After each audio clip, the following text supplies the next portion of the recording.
ಆಮೇಲೆ ಯೂಟ್ಯೂಬ್ ಅಲ್ಲಿ ಇವತ್ತು ನಮ್ದು ಯೂಟ್ಯೂಬ್ ಅಲ್ಲಿ ಬರ್ತಾ ಇದೆ, ಗೊತ್ತಾಯ್ತಲ್ಲ. ಆ ದ್ವೇಷಗಳಲ್ಲಿ ಅತ್ಯಂತ ದ್ವೇಷ ಈಗ ಆಗ್ತಿರೋದು ರಾಜಕೀಯ ದ್ವೇಷ. ಇದಿಲ್ದಿದ್ರೆ ಮರ್ಡರ್ ಆಗ ಚಾನ್ಸ್ ಇಲ್ವಲ್ಲ. ಬೇಲ್ ಗ್ರಾಂಟ್ ಆದ್ರೆ ನ್ಯಾಯಾಲಯದಲ್ಲಿ ನ್ಯಾಯಾಂಗದಲ್ಲಿ ನಂಬಿಕೆ, ಬೇಲ್ ರಿಜೆಕ್ಟ್ ಆದ್ರೆ ನನ್ನ ವಿರುದ್ಧ ಷಡ್ಯಂತ್ರ. Readymade answer. ಬರೀ ಅದೊಂದನ್ನ ತಗೊಂಬಂದ್ ತೋರ್ಸಿದ್ರೆ ಸಾಕು, ಅವ್ರ ಗ್ರಾಮ ಪಂಚಾಯತಿ ಮೆಂಬರ್ಶಿಪ್ ಹೋಗ್ಬಿಡ್ಬೇಕು. ರಾಧಾಕೃಷ್ಣ ಅವರೇ, ನನ್ಗೆ ಒಂದ್ ವಿಷಯ ಅರ್ಥ ಆಗಲ್ಲ. ಯಾರನ್ನೂ ಸುಮ್ನೆ ಅರೆಸ್ಟ್ ಮಾಡಲ್ಲ. ಸುಮ್ನೆ ಅರೆಸ್ಟ್ ಆದ್ರೆ ಅದು ಇಲ್ಲೀಗಲ್ ಅರೆಸ್ಟ್ ಅಂತ ಆಗುತ್ತೆ. ಮೊದಲನೇ ಪಾಯಿಂಟ್. ಬಂದೆ. ಎರಡನೇದು, ಒಬ್ಬ ವ್ಯಕ್ತಿ ಸತ್ತು ಬಿಟ್ಟಿದ್ದಾನೆ. ನಾವು ಎನಿ ಅಮೌಂಟ್ ಆಫ್ ಎಫರ್ಟ್ಸ್ ಇವತ್ತು ಮಾಡಿದ್ರು ಕೂಡ ಅವನ್ನ ವಾಪಸ್ ಕರ್ಕೊಂಡ್ ಬರಕ್ ಆಗಲ್ಲ. ನಿಮ್ಮ ಕಕ್ಷಿದಾರ ಈ ಪ್ರಕರಣದಲ್ಲಿ ನೇರವಾಗಿಯೋ ಪರೋಕ್ಷವಾಗಿಯೋ ಭಾಗಿಯಾಗಿದನೋ ಇಲ್ವೋ ಅನ್ನೋದನ್ನ ತೀರ್ಮಾನ ಮಾಡಕ್ ಟ್ರಯಲ್ ಇದೆ. ಈಗ ನಮ್ಮ ಮುಂದೆ ಇರ್ತಕ್ಕಂಥದ್ದು, ಈ ವ್ಯಕ್ತಿನ ಪುನಃ ಹೊರಗಡೆ ಬಿಟ್ರೆ ಈ ತರ ಕೃತ್ಯಗಳು ಮರುಕಳಿಸಕ್ಕೆ ಸಾಧ್ಯವಾ? ಮೊದಲನೇ ಪಾಯಿಂಟ್. ಎರಡನೇದು, ಈ ವ್ಯಕ್ತಿನ ಹೊರಗಡೆ ಕಳಿಸ್ಕೊಟ್ಬಿಟ್ರೆ ಮುಂದೆ ವಿಚಾರಣೆಗೆ ಹಾಜರಾಗ್ತಾನ ಅಂತ. ಮೂರನೇದು, ಈ ಸಾಕ್ಷಿಗಳು ಏನು ಈ ಕೃತ್ಯದಲ್ಲಿ ಇವನು ಭಾಗಿಯಾಗಿದ್ದಾನೆ ಅಂತ ಹೇಳ್ತಾರೆ, ಆ ಸಾಕ್ಷಿಗಳನ್ನ ಹೆದರ್ಸಿ ಬೆದರ್ಸಿ ತೊಂದರೆ ಕೊಟ್ಟು ಪ್ರಾಸಿಕ್ಯೂಷನ್ ಕೇಸ್ನ ವೀಕ್ ಮಾಡ್ತಾನ ಅಂತ. ಈ ಮೂರೇ ಪಾಯಿಂಟ್ ನೋಡ್ಬೇಕು.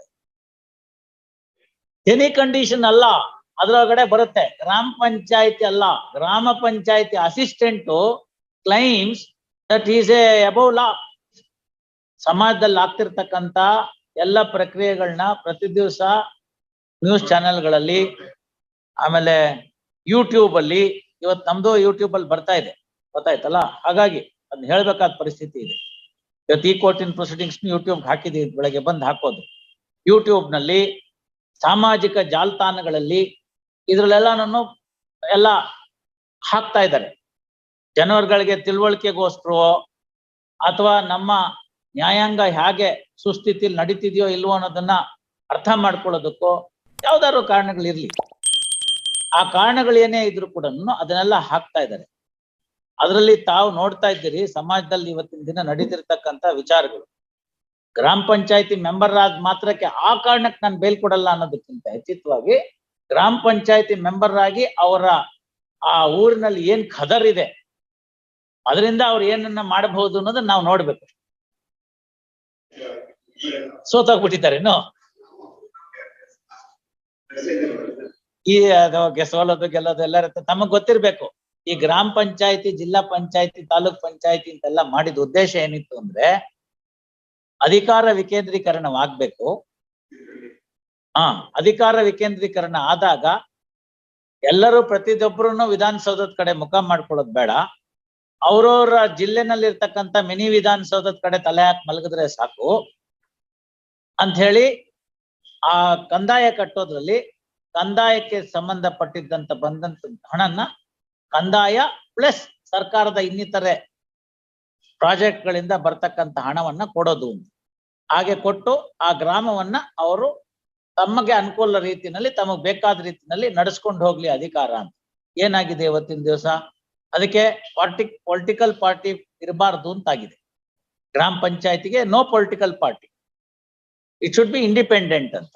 ಇವತ್ತೇನಾಗಿದೆ, ಗ್ರಾಮ ಪಂಚಾಯತಿ ಎಲೆಕ್ಷನ್ ನಿಂತ್ಕೊಳ್ಳೋದಕ್ಕೇನೆ ಒಂದು ಪೊಲಿಟಿಕಲ್ ಪಾರ್ಟಿನ ಪ್ಲೀಸ್ ಮಾಡಿ ಅವ್ನು ನಿಂತ್ಕೋಬೇಕು.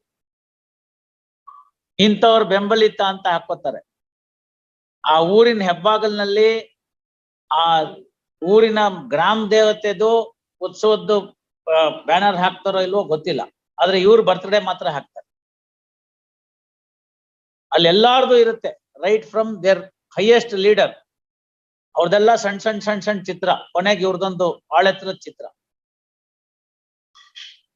For what?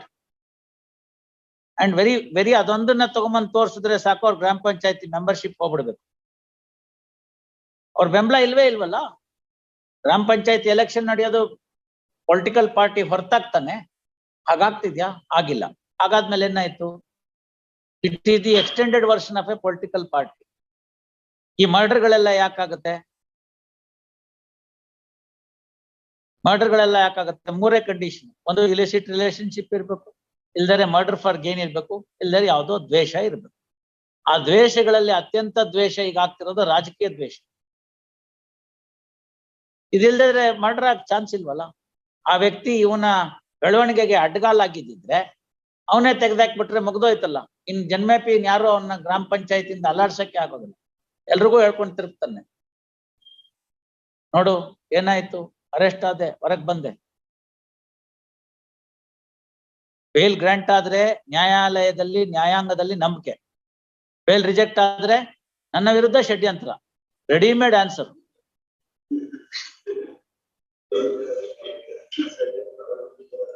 ಆಗ್ಲಿ ಅಲ್ಲ ಆಗ್ಲಿ. See, I can only ventilate these things in a matter like this when you don't take it otherwise. ಇಲ್ದೆ ಹೋದ್ರೆ ನಮ್ಗೇನು ಇಲ್ಲ, ಗೊತ್ತಾಯ್ತಲ್ಲ. ಎಷ್ಟಿದೆ ಇದ್ ಮಾಡ್ಲಿ, ಅವ್ರ ಅಬ್ಜೆಕ್ಷನ್ ಹಾಕ್ಬೇಕು. Person is dead. ನಮ್ಗೆ ಅದ್ರ ಬಗ್ಗೆ ಸ್ವಲ್ಪ ಪರಿಸ್ಥಿತಿಯ ತೀವ್ರತೆ, ಅದ್ರ ಬಗ್ಗೆ ಗಂಭೀರತೆ, ಅದನ್ನ ಗಮನದಲ್ಲಿ ಇಟ್ಕೋಬೇಕು. It should not act just for asking ಅಂತ ಬೇಲ್ ಗ್ರಾಂಟ್ ಆಗ್ಬಾರ್ದು. That's not the scope of 439. HEGP prays time to file objections. Release this matter on 18/3.